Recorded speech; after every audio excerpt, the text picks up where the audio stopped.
د رزق دروازې په چا باندې بندیږي او د رزق تنګسیا په کومو خلکو باندې راځي؟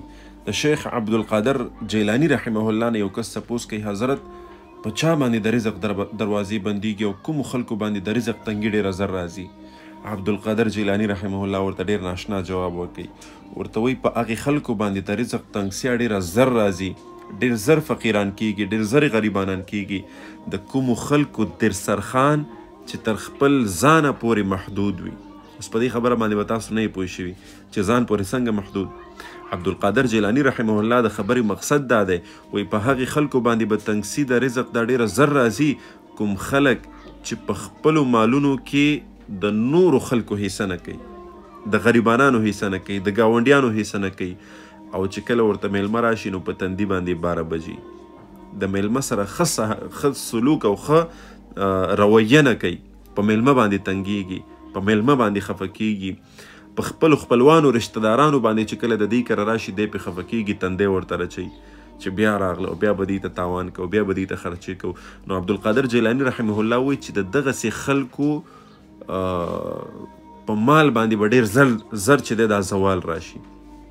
نو اوس د دې نه موږ ته څه خبره حاصل د خبرې څه دی؟ هغه دا دی چې په دې خپلو مالونو کې که الله لږ درکړی او که ډېر درکړی دی، د خپل وس مطابق د نور خلکو حصه پکې کوه، د ګاونډیانو حصه کوه، د غریبانانو حصه کوه، د رشته دارانو حصه کوه.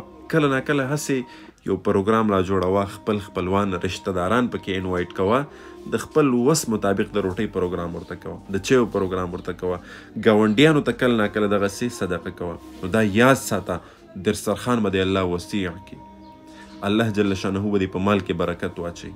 د دې مال حال د دې لګول دا صرف کول دا الله ته ډېر خوښ دي.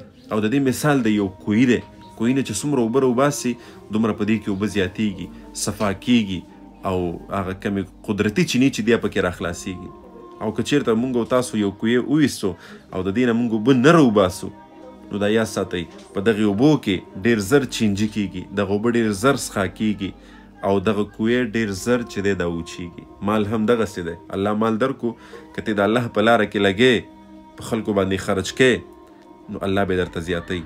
او که چېرته کې تا پکې بخل وکړو او سنبال دې کو او قد په قد دې کو نو ډېر زر ورته چینجی لګیږي او ډېر زر د زوال په سفر باندې روانیږي. باقي ستاسو خوښه ده. دغه یو نصیحت و چې تاسو سمې وکړو. راځئ چې په دې خپلو مالونو کې، په دې خپلو خوراکونو کې نور غریبانان، رشته داران، ګاونډیان دا هم له ځان سره شریک کو، تر څو الله جل شانه په موږ او تاسو باندې نور هم د رزق دروازې خلاصې کړي. الله یې د عمل کولو توفیق را نصیب کړي.